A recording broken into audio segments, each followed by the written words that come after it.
fantasy short stories. Misterioso by Andrew Newall. Monica's fingers danced from key to key, flirting from major to minor and back, transporting the family study to a time of tailcoats and top hats, though torn jeans and hair like a bad hangover kept her rooted to the 21st. On Dad's cluttered desk lay the official invitation to a musical talent competition unfolded beside its envelope, clawed open in excitement after it hit the floor a few hours earlier. More than just a piece of paper, this was a trigger, unleashing relentless determination. Monica played as though nothing else mattered. Then she hit a wrong key. That hadn't happened in ages. She muttered a mild, "Damn." Must have grazed it. A second time, the same wrong note, but she was convinced she hadn't touched it. By the fifth or sixth attempt, the irritating bum note made her roar through gritted teeth and bring down a pounding fist on the keys. The piano belched a low, gothic-sounding chord.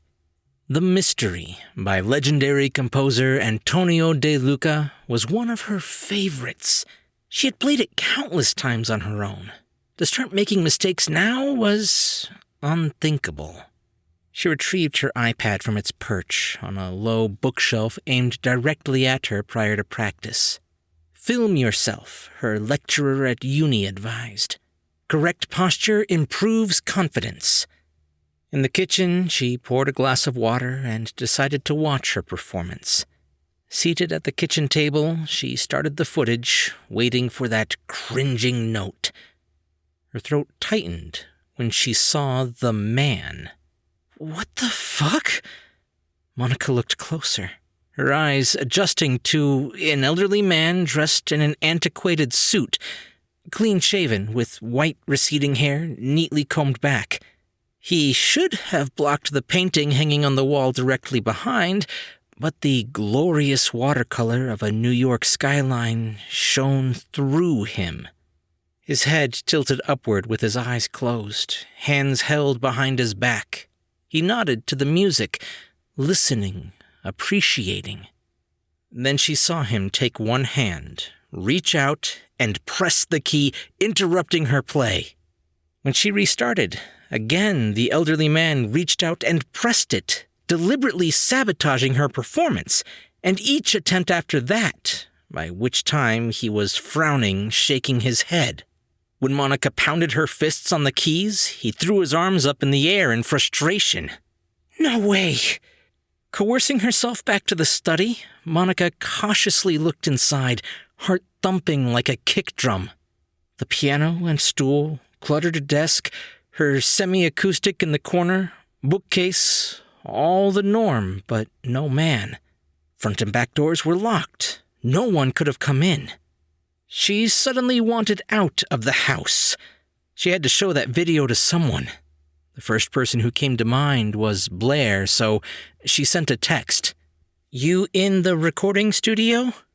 A comforting, speedy reply. "Yeah." "Okay, heading over now. Need to show you something."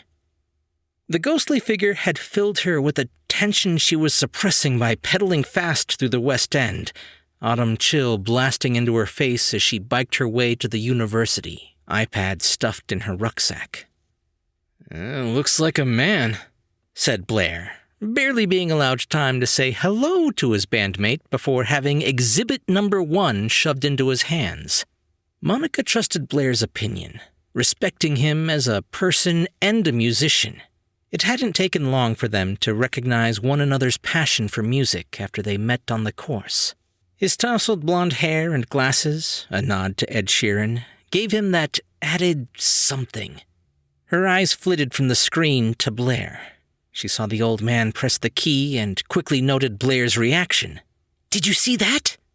"I saw what it looked like," he struggled to admit. "Do you really think it's a ghost?" His eyes lit up. "If it is, this would be some article for the Unimag." Monica rolled her eyes. She was looking for support rather than offering fodder for the Uni magazine's music section. A ghost appearing in a student's house. You've got to admit that would be awesome, he continued. And you've got the proof. Email that footage to me. I'll see if I can upload it to the site. No! If I do that, people will think it's rigged. I'm freaking out over this. It's Tuesday. The competition is on Saturday. I need to nail this piece. A tear threatened to escape. She wiped it quickly. You're not worried about it, are you? His tone softened. I wasn't. I've been playing fine, but since the invitation came through this morning, I started making a total balls up of it. And now all this? What does it want? Maybe it's the ghost of Antonio De Luca, he suggested jokingly. And he's making sure you play it properly. She drew him her warning look. Blair, I am not in the mood. You're putting too much pressure on yourself. You're a brilliant musician. You're diverse, creative. You've written some fantastic stuff for the band. A couple of lines. You do all the hard work. Credit where it's due. Monica, you can play this piece with your eyes shut. Forget that the competition is live on radio. Just play it, said Blair. Moments of silence passed until Monica closed her eyes and said quietly, I'm scared to go home now. Why? Asked Blair. It's your house, not his. Blair's statement of the obvious lifted her slightly, and within an hour, she was back in the study, iPad once again placed on its bookshelf and set to record, guitar held protectively against her body, plugged in and turned up to the max. Fingers which earlier kissed the piano keys so delicately now pulled and thrashed steel strings with the utmost respect, knocking out enough heavy metal to chase away the most stubborn of ghosts, while at the same time creating a perfect therapy. A playback of her few minutes' private performance revealed no one in the room but herself. So, is it all because of you? Her question directed at the innocent-looking piano as she took her place on the stool. Fingertips traced along the grinning keyboard, touching the keys and no more, all the way from the left to the right, then gently tinkled the high notes. She waited a few moments before shaking herself back to life. Okay, will we try again? She muttered. The high notes tinkled themselves in response. She leapt from the stool faster than she'd ever moved and bolted for the study door. It slammed itself shut barely a foot before she reached it. She grasped the handle, turned it, and pulled. It held firmly, as if locked. Two hands now pulled. Who's there? She yelled, wrenching at the handle. A sharp hammering sounded consistently, along with the thundering piano keys, making Monica turn to see the piano's fallboard open and close, slamming itself up and down, while groups of keys were plunged randomly, a composition of distorted chaos. Bling, blong, bloom. Her clenched fists battered at the door again and again, while screaming at someone to let her out. The noise was too much. The 22-year-old covered her ears and watched as the baby grand had its childlike tantrum. She screamed, "Stop it!" It did. Traces of the madness still fluttered in her ears as they adjusted themselves back to a sudden silence. The piano sat in its place, pleading ignorance of any wrongdoings. Monica approached it like she was walking to certain death. Seated, she looked at the sheet music and studied the little beats and half-beats she had barely scanned before since she knew the piece so well. They didn't look so sure of themselves now. She looked behind. No one. Hands instinctively moved to their intro position and began. Her natural flow was difficult to attain when her fingers treaded the keys carefully, waiting for that awkward section where the mood changed just at that note. Again, she tried playing it exactly as it was on the sheet, and that random key was struck. She knew for certain she hadn't touched it. He was there. She whispered to the unseen man, "What do you want?" The same key calmly pressed itself, making Monica flinch, and again, and again. Her face scrunched, trying to prevent herself from crying, eyes already filling up as she watched the key press itself down and up demandingly, over and over. "Please," her vocals next to nothing. "I don't know what you want me to do." The key pressed and paused momentarily, then continued its motion, but more softly, encouragingly. She moved a trembling hand towards it. It stopped. She pressed it herself. Another key sounded close by, just once. Monica pressed it in response. Then another. She answered, and so this continued. When it was over, all the notes played in succession. Monica copied the pattern, their routine repeating several times until finally the keys stopped. She fumbled through the pile of paperwork on her father's desk for a pen, then scored out the printed notes, replacing them with the ones she was forced to play. A high chord tinkled satisfactorily, signaling her instructor's approval and ending the tutorial. She found the door handle now turning easily, allowing her to leave the room. Curled up on the king size in the comfort of her parents' room, Monica entered ghosts, poltergeists, spirits, any words connected to the supernatural into Google, along with her house location, in hopes of finding some kind of phantom history of the property. Nothing. "We'll be listening to the radio for you, darling," came a text from her parents. "Good luck, and see you Sunday." A drawing of De Luca with 3 friends graced the composer's official website's homepage. She looked long and hard at the untidy, shoulder-length white hair and beard, but was certain this was not her visitor. A ping on her mobile signaled a message on Facebook along with a friend request. "Hello, Monica. My name is Edmund Rossi. I got you a Facebook link from your bio on the university website. I see you are playing The Mystery. I look forward to hearing it." Rossi's profile picture showed a man, possibly in his mid-50s, neat hair graying at the sides and receding with trimmed facial hair. Glasses completed an educated look. "Hi, Edmund, and thank you for the support," she replied, accepting the friend request. "Do you like classical?" "Yes, I do, very much. Best of luck with it. A very brave piece to attempt." Not really, she thought as she typed a thank you. It had been pretty easy, at least until she started pushing for the competition. The next 3 days' practice sessions were flawless, nary a note out of place.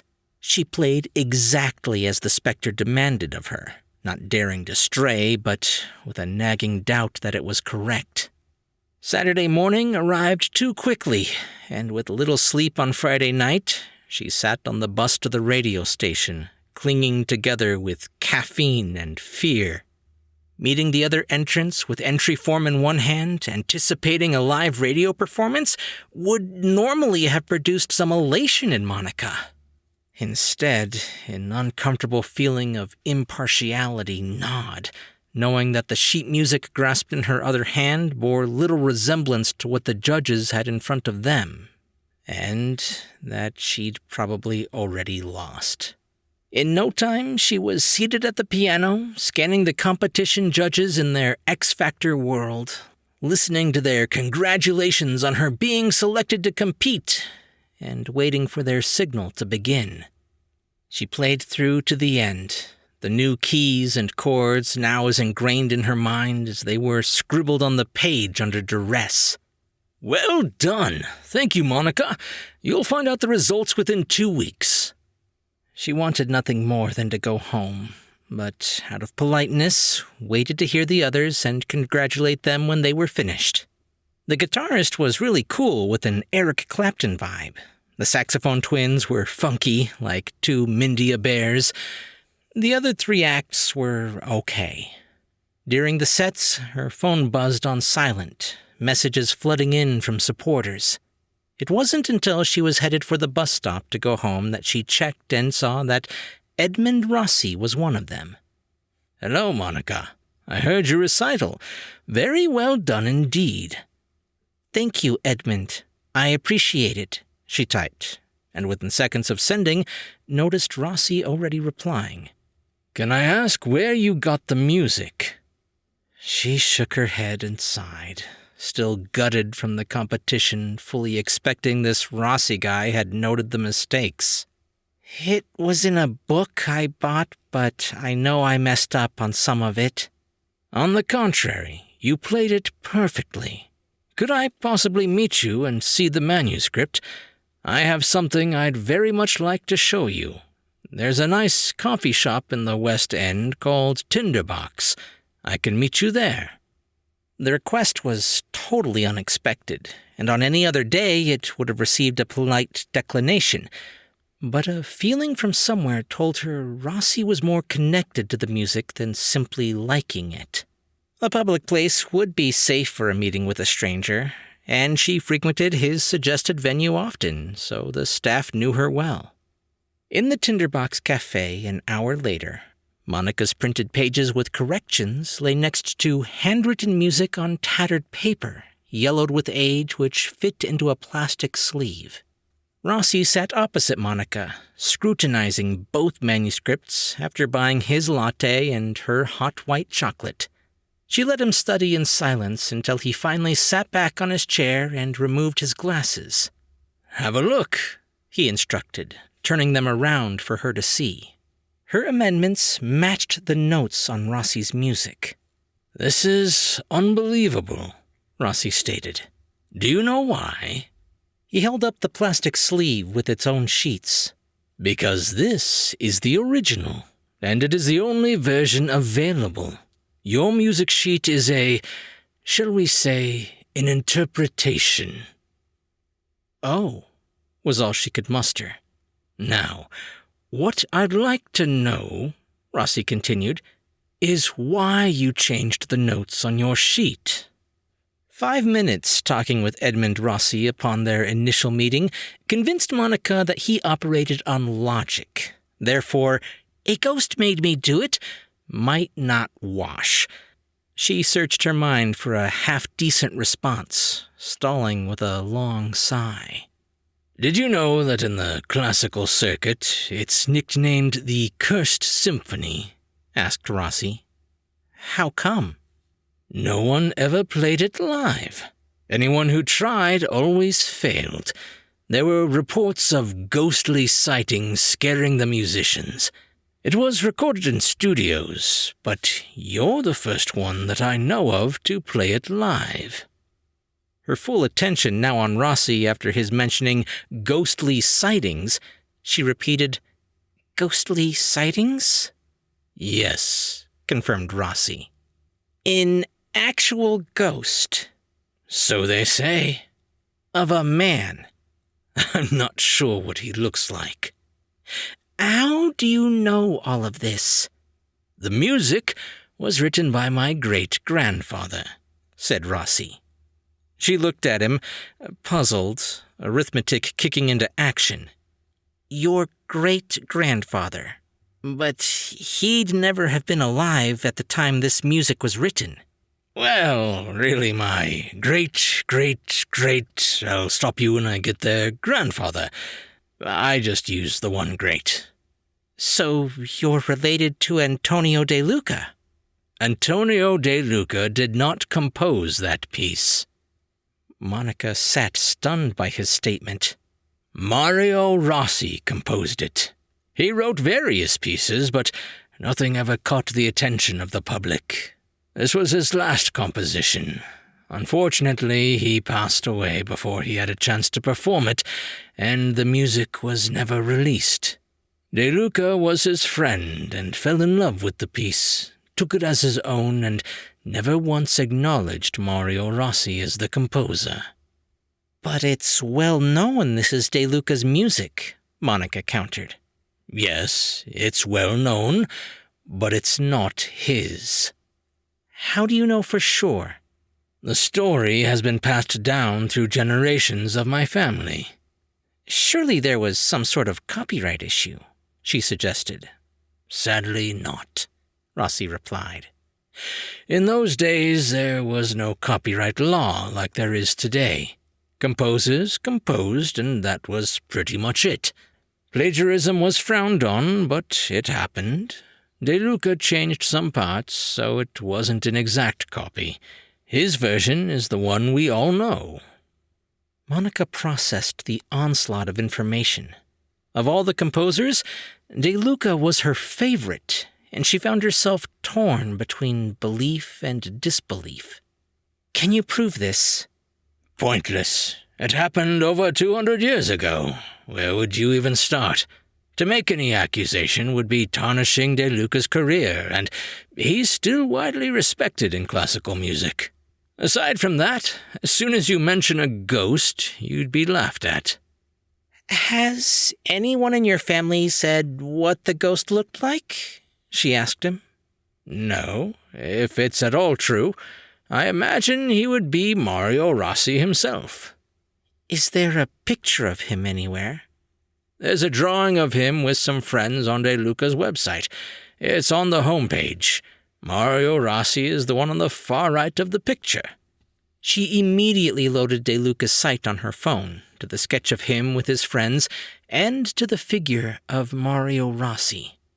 Her eyes widened in shock. With his short, neatly brushed hair, he was far more refined-looking than De Luca, and there was no doubt that this was the same man who had watched her play.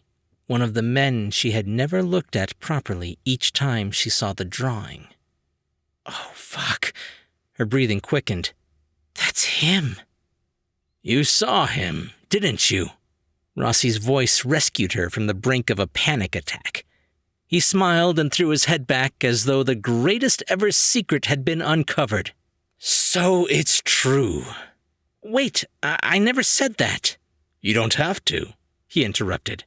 "I can tell. It's the only part of the family tale I never really believed, but now I do." For several seconds, neither said a word. "What are you thinking?" Rossi asked. Monica stood up to leave. "I'm going to go. Thank you very much for the drink. When I get home, I'm going to send you something I recorded on my iPad." The two shook hands. "I look forward to it," said Rossi, and they both said their temporary goodbyes. Outside, Monica hastened along the pavement, already dialing on her phone. "Blair, hi. When you get this, give me a call back. You know you were looking for an article for the mag? I've got something. And by the way, you better be ready. This is a big one."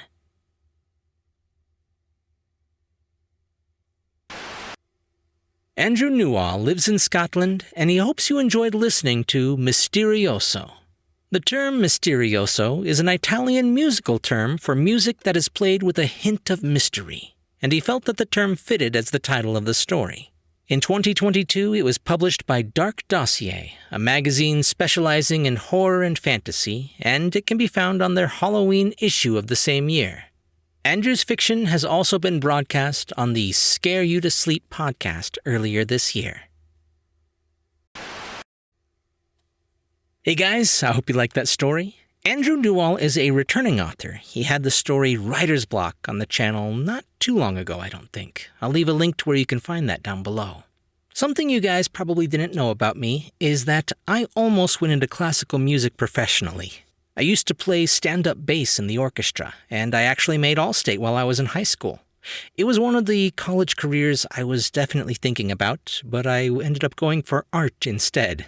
And in the end, I became a voice actor, which makes no sense. I have no idea how I got here. Yeah, but growing up, I used to play a little bit of piano, and I played stand-up bass guitar, regular guitar. My household had a lot of instruments. My sister played the cello and actually became quite good on the guitar. But we always had music in the house growing up, and it was a major part of my life for a very long time. I haven't done anything with it in decades, but I still have very fond memories of it all, so this story really spoke to me. And I gotta say, the idea of having a poltergeist as a teacher is kinda cool. I would take that with any field. Just have the top minds that have passed on be your teachers. That would be amazing. Maybe we can do that with AI in the near future. We'll see. Anyway, if you guys liked this story, be sure to leave a thumbs up and a comment if you're on YouTube. Or if you're listening to the podcast version, just be sure to subscribe for more brand new short stories. I'm Chris Herron, and that's it for today's Tall Tale TV.